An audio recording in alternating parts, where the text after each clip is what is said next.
guys, it is that Panda again. I'm here again with another video, and today we're going to be looking at the Eagle Hunter Jacob, and I have mixed opinions about how good he is going to be on, for example, Garrison. As I've heard like mixed opinions about him being good, but then again, I feel like Lewis will not get replaced. That is my personal opinion. You know, you guys can debate me in the comments if you want. I feel like I might be a little bit skeptical with Jacob. I think I might unlock him, but I don't know. It's like frustrating. I think that he's still going to be a good hero overall. That being said, I will go through the basics. So to start off, he is a top commander hero.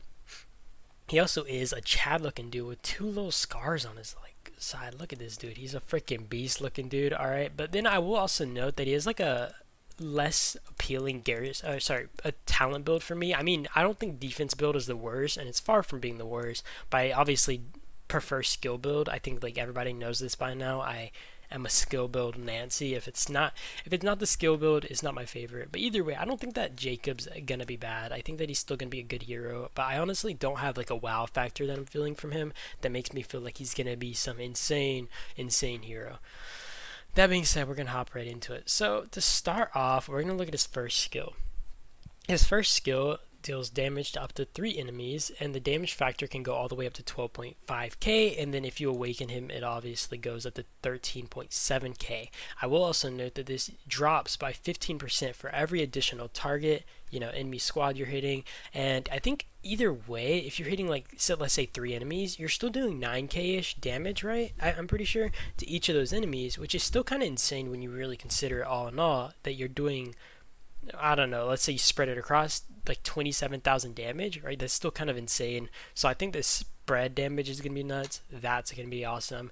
Obviously someone like Lee, outclassed right here. I mean, you can't really say much. Lee obviously offers some things like, the reduction on attack, defense, HP for targets, but his damage factor is obviously a lot lower, but I think he makes up for it with some of his other skills. Either way, I just wanted to note that to say like overall his skill damage is just that much better. It's just disgusting. I love that skill damage. He also has a counter damage factor here.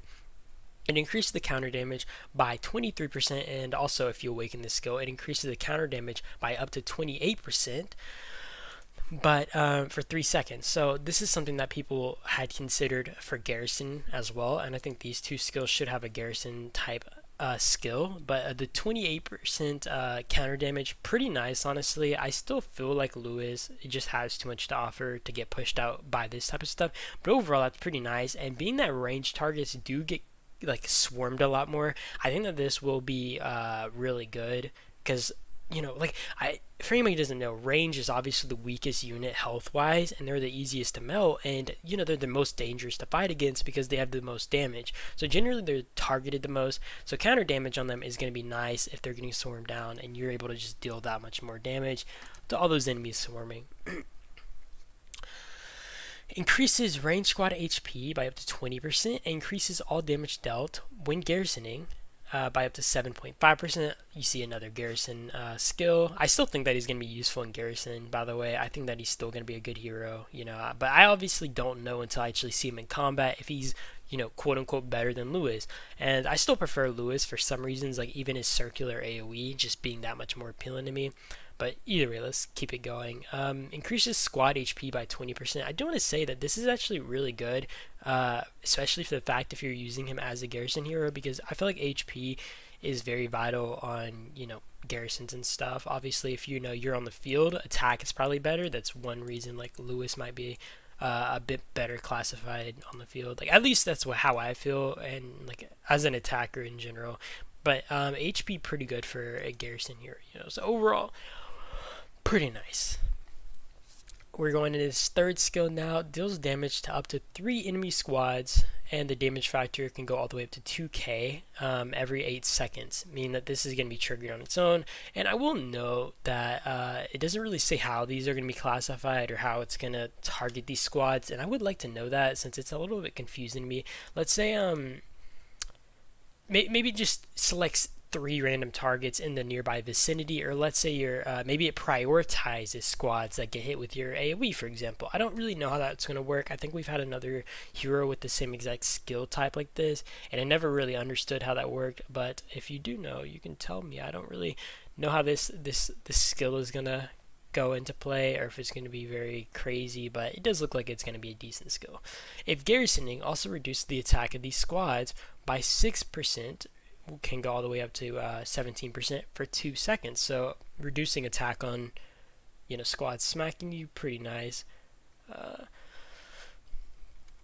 I'm gonna be assuming that this is triggerable every 8 seconds as well, right? That's what I'm going to be assuming, and that this triggers for only 2 seconds. So 2 seconds out of every 8 seconds, and then you have 6 seconds of downtime. Still a pretty nice skill. I mean, being able to reduce attack at all, pretty nice.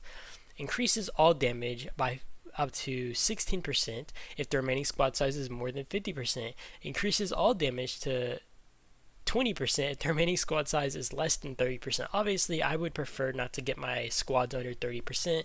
And I mean, generally, if I'm like, for example, if you're using this hero to garrison, you're going to be hoping that your garrison is over 50%. But the increased damage, pretty nice. I don't think it's good enough to drop under 30% for the 20% trigger, but you know, you do you guys. If you guys think it's that worth it, you can go crazy and you can go obliterate your squads. Overall, I think he's going to be a good hero. I think he's going to be a good hero to use on the field. I'm still skeptical about how insane he is going to be on Garrison. I think he's still going to be good, honestly, but I don't think he's going to be as insane as some people have tried to like argue with me, that he's going to be like some god tier hero.